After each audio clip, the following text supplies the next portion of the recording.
सन 1952 को देश में पहला लोकसभा चुनाव होता है। इस चुनाव में बाबा साहेब अपने ही पीए नारायण काजरोलकर से हार जाते हैं। चुनाव जीतने के बाद नारायण काजरोलकर बाबा साहेब के पास आते हैं और अपनी खुशी जाहिर करते हैं। बाबा साहेब भी नारायण काजरोलकर को चाय पिलाते हैं और पूछते हैं, तो बताओ काजरोलकर, तुम जीत तो गए, तो अब क्या करोगे और तुम्हारा कार्य क्या होगा। काजरोलकर का जवाब सुनकर बाबा साहेब हंसने लगते हैं। आखिर चुनाव के बाद बाबा साहेब डॉक्टर भीमराव अंबेडकर और उनके पीए रह चुके नारायण काजरोलकर के बीच क्या बात हुई और बाबा साहेब ने नारायण काजरोलकर जैसे नेताओं को लेकर अपने सबसे करीबी नानक चंद्र रत्तू जी से क्या कहा था, आइए आज के इस वीडियो में जानते हैं। जोहार, जय भीम, जय फूले, जय बिरसा, जय साहू, जय पेरियार, जय संविधान। 26 जनवरी 1950 में देश का संविधान लागू हुआ। बाबा साहेब नेहरू मंत्रिमंडल में आजाद भारत के पहले विधि मंत्री थे, लेकिन कई मुद्दों पर उनका कांग्रेस से नीतिगत मतभेद रहा, जिसके कारण बाबा साहेब ने 27 सितंबर 1951 को पंडित जवाहरलाल नेहरू को एक पत्र लिखकर मंत्रिमंडल से इस्तीफा दे दिया। मंत्रिमंडल से इस्तीफा देने के बाद बाबा साहेब साल 1942 में खुद के गठित शेड्यूल कास्ट फेडरेशन यानी अनुसूचित जाति संघ को नए सिरे से मजबूत करने में लग गए। इसी बीच प्रथम आम चुनाव की घोषणा होती है। बाबा साहेब डॉक्टर भीमराव अंबेडकर ने पहले आम चुनाव में शेड्यूल कास्ट फेडरेशन के बैनर तले लोकसभा चुनाव में 35 प्रत्याशी खड़े किए। इस चुनाव में बाबा साहेब अंबेडकर खुद भी लड़े, पर जब नतीजे आए तो काफी चौंकाने वाले थे। बाबा साहेब अंबेडकर उत्तरी मुंबई सीट से चुनाव लड़ रहे थे, लेकिन वे चुनाव हार गए। इस सीट से कांग्रेस के उम्मीदवार नारायण काजरोलकर को जीत मिली। पिछड़े वर्ग से आने वाले नारायण काजरोलकर बाबा साहेब का पीए था।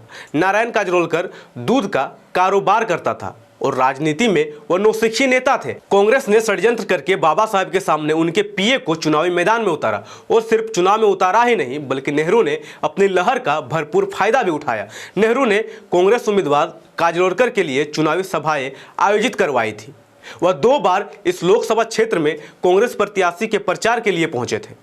नतीजा यह हुआ कि शेड्यूल कास्ट फेडरेशन के 2 ही प्रत्याशियों को जीत मिली, जबकि बाबा साहेब अपने ही पीए नारायण काजरोलकर से चुनाव हार गए। चुनाव जीतने के बाद नारायण काजरोलकर बाबा साहेब अंबेडकर से मिलने गया तो उसने बाबा साहेब अंबेडकर जी से मुस्कुराते हुए कहा था कि साहब, आज मैं चुनाव जीता हूं, मुझे वास्तव में बहुत ही खुशी हो रही है। तब बाबा साहेब अंबेडकर ने कहा कि तुम जीत तो गए, तो अब क्या करोगे और तुम्हारा कार्य क्या होगा। तब काजरोलकर ने कहा कि मैं क्या करूंगा, जो मेरी पार्टी कहेगी वो करूंगा। तब बाबा साहेब हंसने लगे और बाबा साहेब अंबेडकर ने नारायण काजरोलकर को चाय पिलाई। काजरोलकर के जाने के बाद बाबा साहेब हंस रहे थे। तब नानक चंद्र रत्तू ने पूछा कि साहब, आप क्यों हंस रहे हो। तब बाबा साहेब अंबेडकर ने कहा कि काजरोलकर अपने समाज का नेतृत्व और प्रतिनिधित्व करने के बजाय पार्टी के हरिजन बन गए हैं। यह बात बाबा साहेब अंबेडकर ने 1952 में ही कही थी, लेकिन उनकी कही हुई यह बात आज भी सार्थक सिद्ध हो रहा है।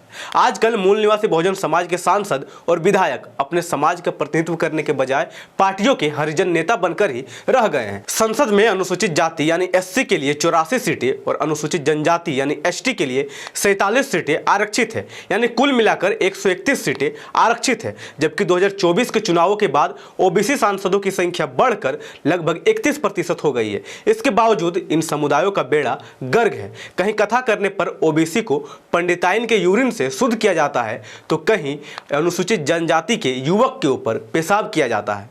अनुसूचित जाति को भी लगातार जातिगत भेदभाव का सामना करना पड़ रहा है। यहाँ तक कि देश की संस्थाओं में भी मूल निवासी बहुजन समाज का प्रतिनिधित्व उनकी जनसंख्या के अनुपात में नजर नहीं आता है। आंकड़े बताते हैं कि सुप्रीम कोर्ट में नियुक्त जजों में करीब 76% स्वर्ण जाति से आते हैं, जबकि देश के विभिन्न हाईकोर्ट में लगभग 78% जज उच्च जातियों से हैं। इन सभी मुद्दों पर आपके सांसद और विधायक आवाज नहीं उठाएंगे, क्योंकि वे आपके नेता नहीं बल्कि पार्टियों के वफादार सेवक बने बैठे हैं। धन्यवाद। जय संविधान, जय लोकतंत्र। MNT न्यूज नेटवर्क को सब्सक्राइब करें, लाइक और फॉलो करना ना भूलें। साथ ही बेल आइकॉन दबाकर जन जागृति की मुहिम में जुड़े रहें।